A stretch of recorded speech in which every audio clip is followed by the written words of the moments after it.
recording himself 嗰個 work 咧本身就係由 capture 同埋 recording 呢個咁樣嘅 mechanism 咧，我嘗試將佢分開佢呢兩個諗法，咁咧就靠中間加咗一個transmitter 同 receiver 啦，咁咧就將佢慢慢個距離拉遠，咁咧就係 capture 咗 image 之後咧，咁佢就會靠個 transmitter 咧就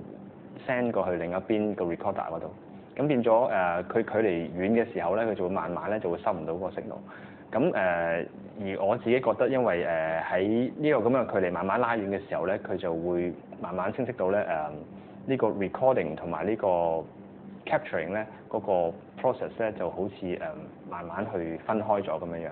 而我自己都好中意喺一個 signal 就嚟 loss 同埋未 loss 之間有一個即係你唔知道佢邊一刻係斷咗咁樣嗰個狀態咧。我係覺得好有趣嘅，即係呢個係人先會有一個咁樣嘅聯想嘅，即係你